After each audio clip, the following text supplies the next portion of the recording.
I do want to go ahead and move on. We're running long here, and talk about our top Indiana story this week. With as we continue to look at the ongoing redistricting saga. Now, excuse me, as we know, President Trump has been pressuring leaders in red states to engage in unprecedented mid-decade redistricting, redrawing congressional maps to favor Republicans, so he can maintain a majority in Congress despite his historic unpopularity. Excuse me. I'm going to pause myself here.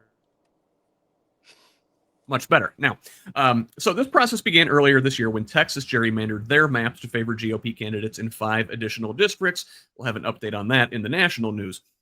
GOP lawmakers in Missouri, North Carolina, and Ohio have followed suit, with California passing a statewide resolution to table their independent redistricting commission in favor of Democratic-leaning partisan maps in response.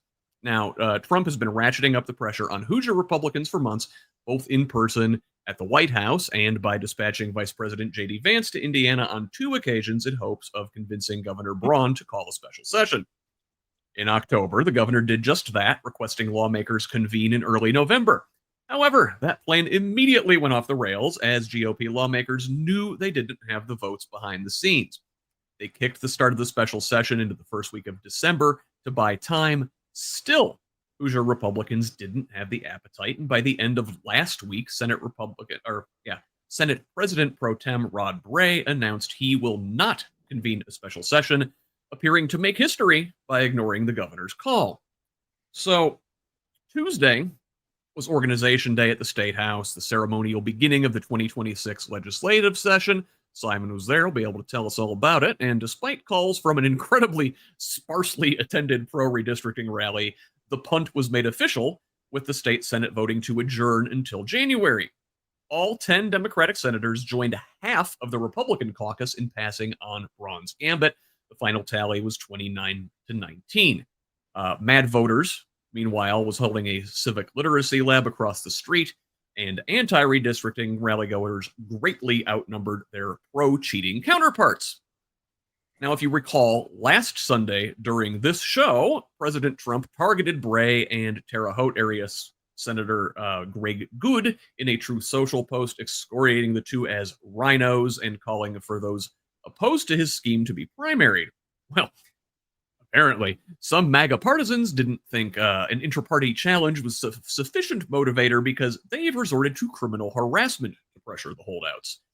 Last Sunday night, Good was the victim of an attempted swatting. The Vigo County Sheriff said someone had contacted their office to report a crime at the senator's residence in an attempt to draw police to the home, guns blazing. This would be the first of many such incidents throughout the week.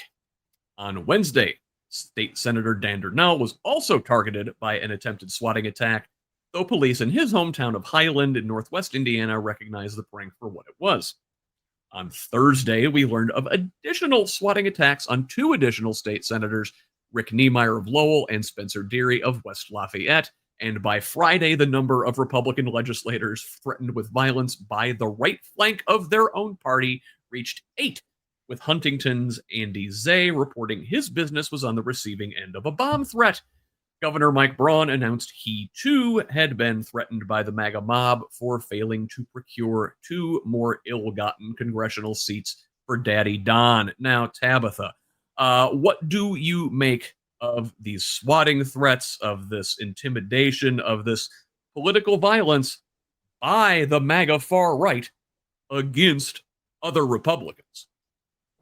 Well, first of all, I'll say that Spencer Deery is my state senator from District 23, and I've met him once in person, and I read through a few of the bills that he either authored or co-authored. I honestly thought he would just cave because I read one of the bills about trans rights or like the lack thereof in high school that he wrote.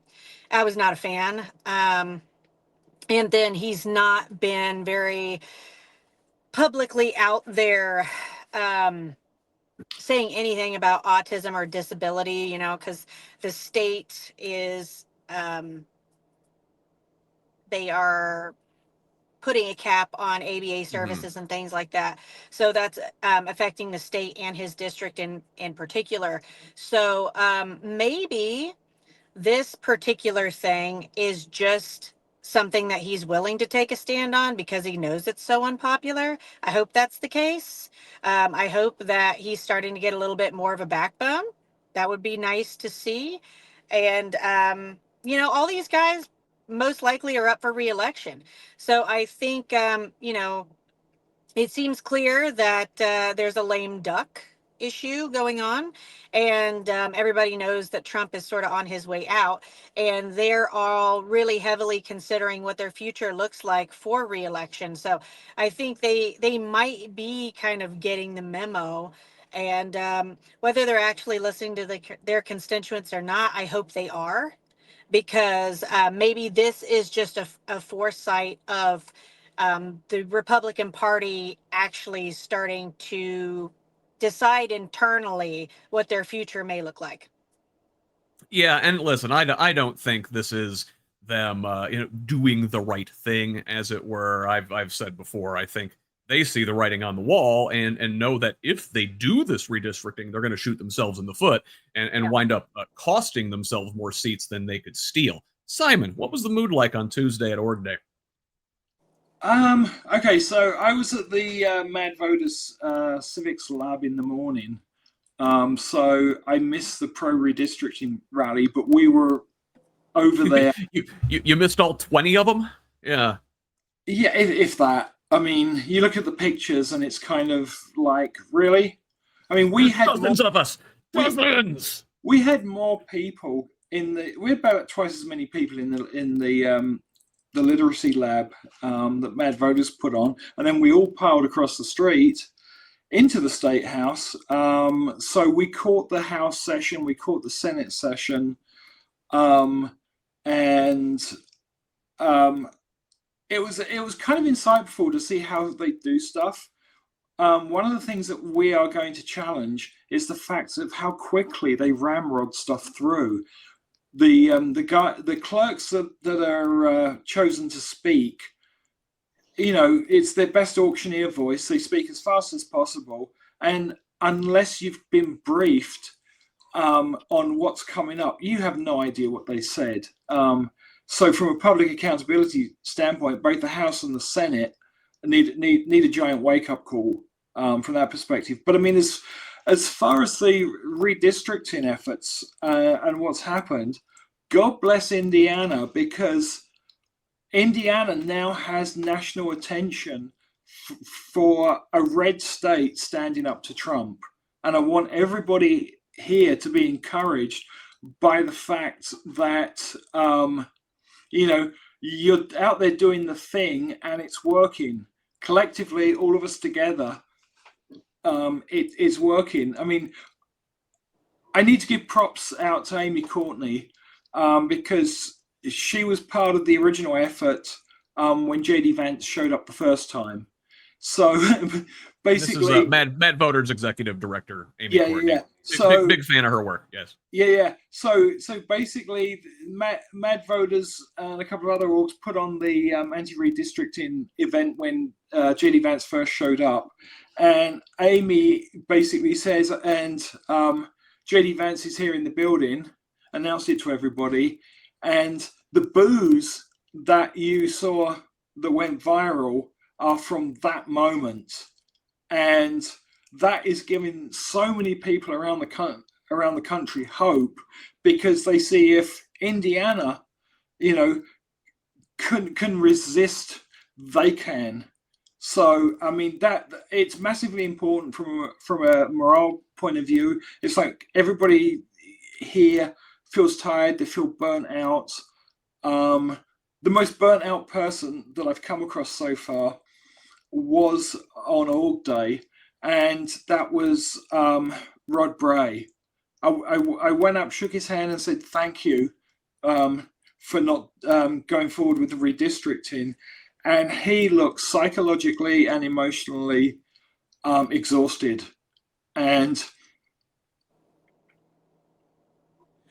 it's one of those moments where the guard comes down for a split second, and then you go, oh crap, the intense pressure that he's been under from the White House, from Braun, and from everybody else. he's a Republican, but he's done the right thing. And I'm encouraging as many people to call into his office and thank him for essentially standing up for Indiana and doing the right thing. And I think that's massively, a lot of people, it's like, well, I can't talk to a Republican, blah, blah, blah. They're like, forget that. One of them did the right thing. There may be things down the road that he's going to do that aren't the right thing. But in this moment, I think we all need to thank him for standing up, especially from the pressure that came from the White House. Yeah, 100%. For all these guys, you gotta respect it. Whether or not they did the right thing for the right reasons, they did the right thing. Yeah, and they are being targeted. They're being threatened because of it, and that is wrong, and we should give them our support. Yeah, and whether agree with them, most times or not. I think with Braun coming out saying, "Oh, look, I'm being threatened too," it's like, yeah, sure, he might have one or two people. He's probably the most protected politician in Indiana right now, being the governor. And I would go up in his helicopter to avoid things if he needs to. Yeah. And I would think that the majority of the pressure that he's feeling and the attacks he's under are actually coming out of the White House. They're not necessarily coming out of Hoosiers. Well, look, I think it's important to say that these people are sent and elected from their constituents to represent them, right? So they're supposed to represent everybody, Republican, Democratic, Libertarian, whatever. And maybe some of them are taking that seriously. We are at a very interesting point in American history. And it's like, now is not a time to be a coward. Have a backbone, stand up for your people, or get out. Yeah, 100%.